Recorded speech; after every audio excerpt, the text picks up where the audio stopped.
One of the most unusual cases which Sherlock Holmes was ever called upon to solve began in a small private school for boys in the north of Belgium. The boys' dormitory at 4 in the morning, lighted by a full moon, looked quiet and peaceful. It would have been difficult to imagine that here began a train of events which filled 4 graves before it was stopped.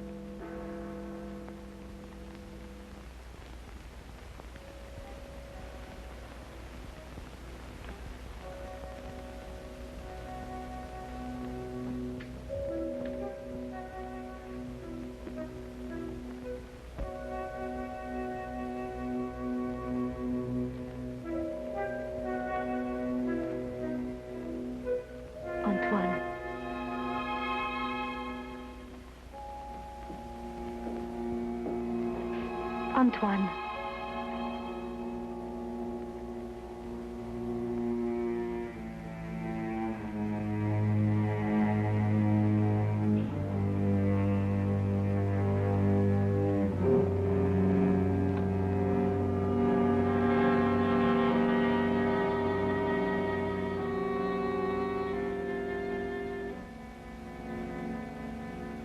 He has gone out. Didn't you try to stop him? I called his name. Either he did not hear or pretended not to. I was afraid to startle him.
This time, it's you.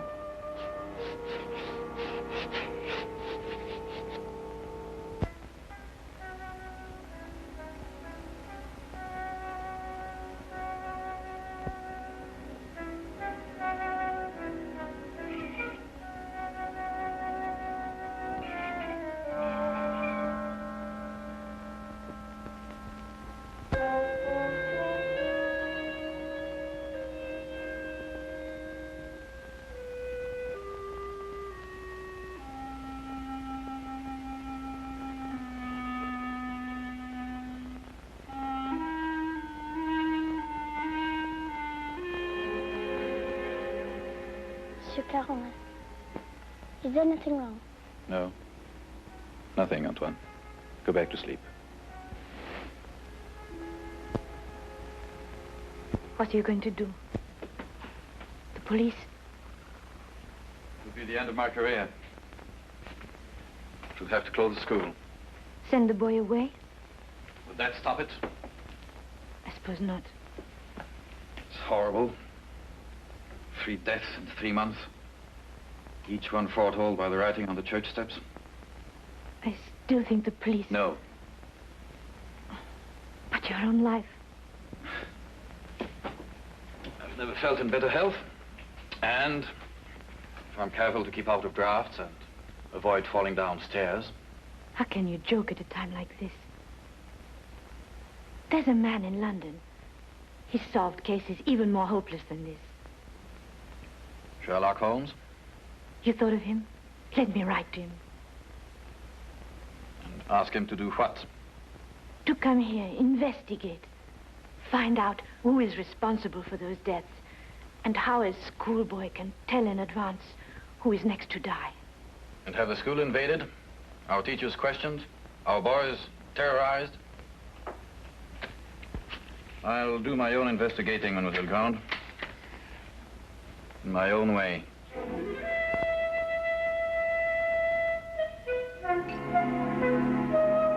Some weeks later, a letter arrived at Baker Street. Holmes read it over once to himself and then aloud to me. Dear sir, it will be a source of eternal regret to me that I allowed myself to be dissuaded from writing to you sooner, Mr. Holmes. Now Mr. Carolan is dead of natural causes. The doctor says, though I am not sure he isn't mistaken. I pray that you will come to Arno without delay and lend us your assistance in putting an end to these ghastly occurrences. Respectfully yours, Marie Grande. You deduce that the writer of the letter was young? I'll go further than that. I'm prepared to wager that she's madly attractive to boot. Mm-hmm. Better and better. And on what do you base these interesting conclusions? Wishful thinking, my dear chap. Wishful thinking. Then wish no more. She is both young and attractive, with hair the color of autumn honey. Oh, did you read that between the lines? No. This came with the letter. Uh-huh. A lovely color, you'll admit, Watson. And from a beautiful young woman at that.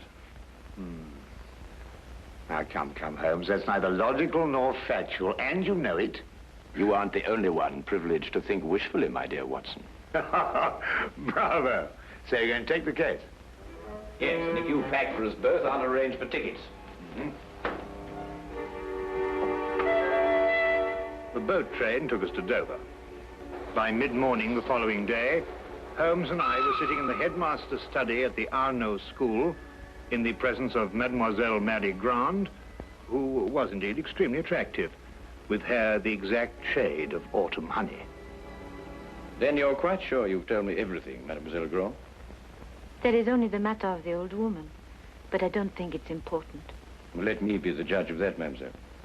Her name is Madame Soulet.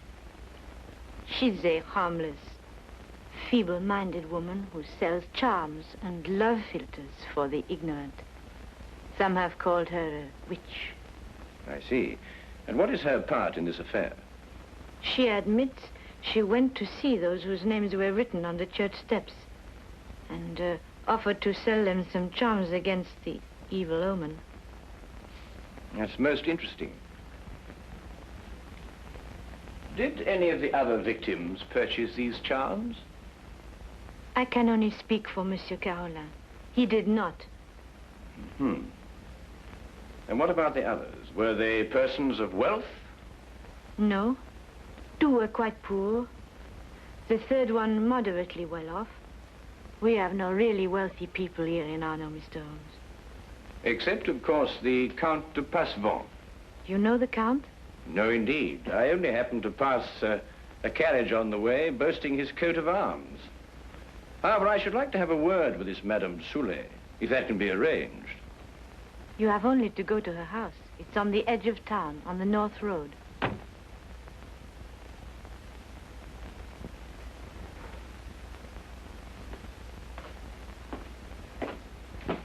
Monsieur Manelli, this is Monsieur Holmes and his friend Dr. Watson. Monsieur Manelli, our new headmaster. How do you do? How do you do? Now that you're here, Mr. Holmes, we have hopes at last of getting to the bottom of this terrible affair. Thank you, sir. I can only hope to do my best. Mademoiselle Grande has given you all the facts? All the facts at her command. Perhaps you can supply some additional ones. I am sorry, no. Mademoiselle Grande was the favorite member of the faculty here. She had Monsieur Carolin's confidence, not I. I see. And now that I've had the honor of meeting you gentlemen, I hope you will forgive me if I go to meet my class. But certainly. By the way, mademoiselle, Dr. Dimanche is waiting in the vestibule. Did you send for him? Yes, I did. I'll go and fetch him. I'll be back directly.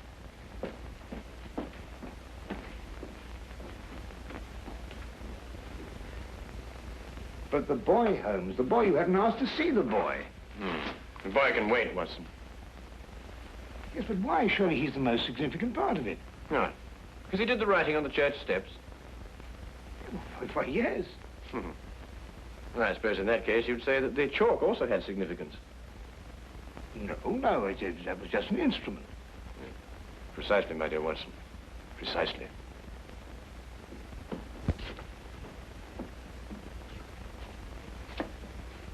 Mr. Holmes, this is Dr. Dimanche. Mr. Holmes and Dr. Watson. Delighted. How do you do, Doctor? Always happy to meet a colleague. Thank you, so am I. I hope I haven't kept you waiting. I came as soon as I got Mademoiselle's message. Won't you sit down? Thank you. Mademoiselle Grant tells me that you're the physician who attended Monsieur Carolan shortly before he died. Yes. My last examination of him gave me no hint of what was coming. I see. And yet you're positive he died of natural causes. There's no doubt about it. I believe 3 other persons died recently in Arno, shortly after their names appeared on the church steps. Did you attend them also? Arno is a small town. I'm fortunate or unfortunate enough to be the only doctor here. Previous to your present fortune, or misfortune, you practiced in Paris, I understand. I see Mademoiselle Grant has briefed you well. I told nothing of your past, Doctor. Then how do you know? Well, you dress with the flair of a Parisian. If you've been living here any length of time, I should imagine you would have acquired a more homespun costume. I might have ordered these from Paris. On the income of a country physician. What do you think, Dr. Watson?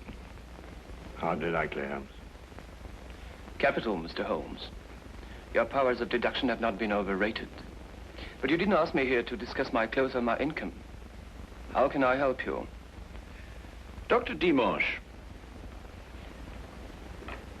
of what exactly did Monsieur Carolan die?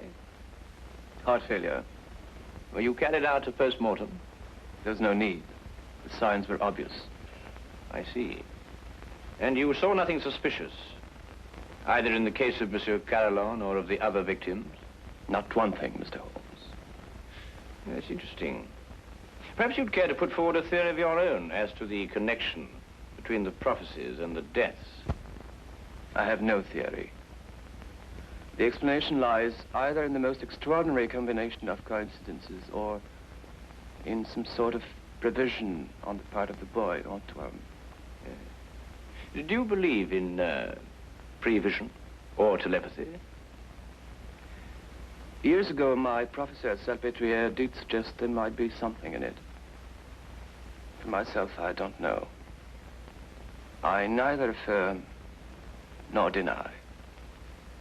Then I believe you can tell me nothing more for the present, Dr. Dimanche. Don't hesitate to call on me again. No, I must go back to my surgery. I may have a patient waiting. You never can tell. I'll be here early tomorrow afternoon for the monthly examination, mademoiselle.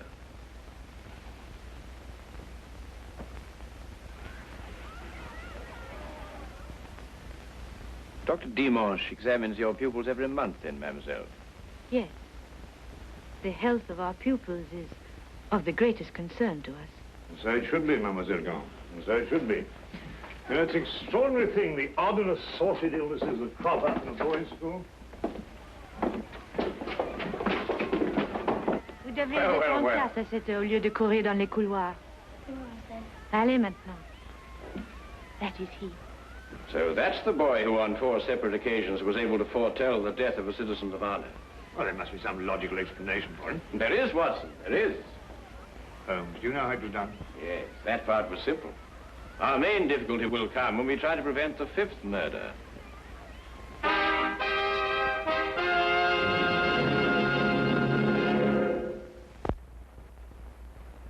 Turn to the case of the deadly prophecy.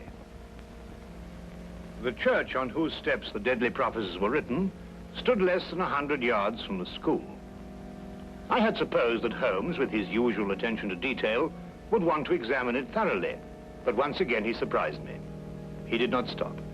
And I had a fair guess that perhaps he wanted to have a little talk with a certain Madame Soulet. Come in. Madame Soulet? Come in, come in. I was expecting you. I thought you would be. Sit down. Thank you. Do you know why I've come to see you? For help, naturally. Score one to her, Holmes. Let's call it information. Trifling bits of information such as how came the boy by his deadly prophecies?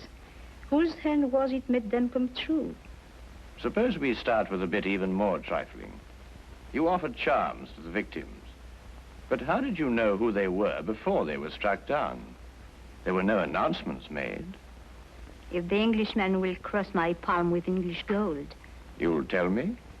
I will give the Englishman a filter, warranted to make him see so clearly and think so lucidly that all mysteries will be revealed to him. Each is as potent as the belief of the one who buys and uses it. If those four had bought instead of turning me away, who knows? But they did turn you away. And now all are dead. May I sell you a filter, sir? It will guard you against harm. Come, Watson.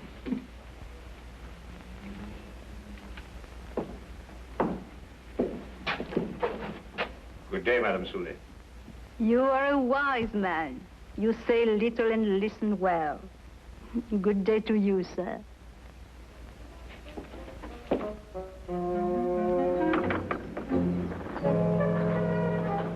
Filters, bosh. We might be living in the Middle Ages. Not the Middle Ages, Watson, merely a small European village. Ah, Count Pacifier, I believe. Oui, monsieur. How do you know? I saw you in your carriage, sir. Ah, are you enjoying your stay in our village, Mr. Holmes? Do you know me, Count? I saw you from my carriage. Ah, bravo, Count. As you say in France, touché. May I introduce my very good friend, Dr. Watson? Enchanté, docteur. How do you do, sir? Have you formed any conclusions, Mr. Holmes, as to the names that were written on the church step? Well, at the moment, Count, I must confess that I am more interested in the names that were not written on the church step. Mine hasn't been written on it yet. And I don't believe it will be. Tell me, sir, you know this village. Have you any ideas? I am not superstitious, Dr. Watson. I do not believe that...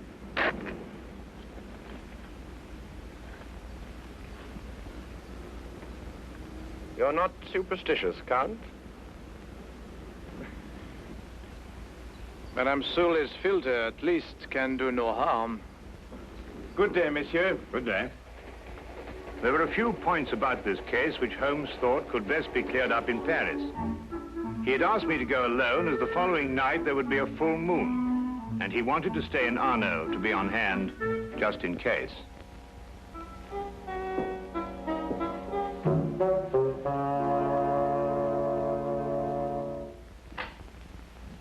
What is it? What's happened? Nothing at all, Antoine. You were walking in your sleep. Now, be a good boy and get back to bed. I can't. There's something I must do. Not tonight. Not tonight, Antoine. Yes, sir.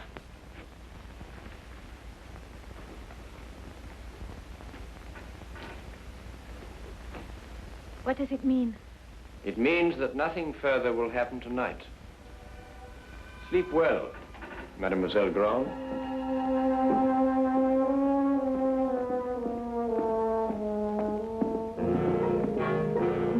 The carriage came to fetch me at the station. Later, I found Holmes at the school. Well, you may go back to your class now, Antoine. Well, Watson, did you have a successful trip? Yes, you were right. Good. Mr. Holmes, was the boy able to tell you anything? No, but his silence was eloquent. Oh, by the way, I should like to have the use of the headmaster's study for a little gathering shortly before midnight. You name the murderer? No, he will name himself.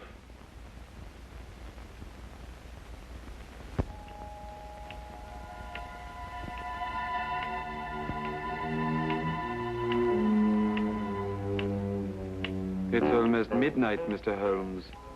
Must we wait much longer? Ah, good evening, Count. I think you all know Count Passavant. Count, you met Dr. Watson in front of Madame Soulet's cottage. Would you be so good as to take that chair, Count? I expect you're all wondering why you've been invited here at such a late hour this evening. Well, we are concerned with the murder of Monsieur Carillon and of 3 other citizens of Arno before him. Mr. Holmes, are sure they died natural death? I happen to believe that they were murdered. Now, the question is, with what motive? Profit? But these were ordinary people of modest means. The murderer could scarcely hope to enrich himself at the cost of their lives. Now, a thought occurred to me, and I decided to go and see Count Passavant and ask him if his life had been threatened too. It has been. And this is the feature of the case that most intrigues me. Blackmail has often been the prelude to murder, but here, for the first time, murder became the prelude to blackmail. What was demanded of you, Count? 100,000 francs. And if you didn't pay? My name was next to appear on the church steps. So you see, extortion was the motive from the first. And to that end, an atmosphere of terror was built up by means of 4 successive murders. It would take a man of superhuman courage to resist. But, Mr. Holmes, the names were written by one of our pupils. What possible connection could an 8-year-old boy have with such a scheme? Yes, Antoine. Just an unwitting tool. Of whom? The blackmailer must be someone who could have poisoned 4 people. Don't distress yourself, Madame Soulet. The killer meant suspicion to fall on you. But a person of your simple habits wouldn't play so dangerous a game. No.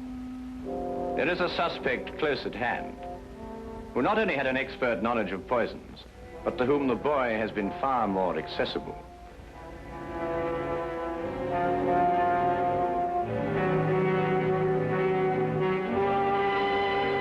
Accessible regularly once a month. This suspect was once a pupil of Dr. Charcot, who lectured on hypnotism at Salpêtrière Hospital in Paris. It would have been as easy for him to send Antoine on his monthly errands as to wind up a mechanical toy. Dr. Watson. Yes? Yesterday in Paris, you made certain inquiries into the character and education of this suspect. What did you discover? I discovered that he was a spendthrift and a wastrel who had quit Paris in order to escape his creditors. It's a lie. Calm yourself, Dr. Dimanche. I, too, have dabbled in hypnotism. This morning, Antoine and I had a little talk. I suggested that he come down here at midnight and point out the person who instructed him to write on the church steps. The person he was instructed not to remember when out of the hypnotic trance. It lacks but 1 minute to 12 now.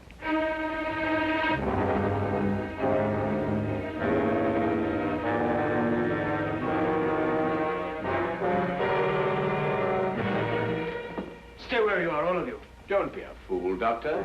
When I visited your office this afternoon to look over your stock of drugs, I took the very ordinary precaution of emptying the cartridges from your gun.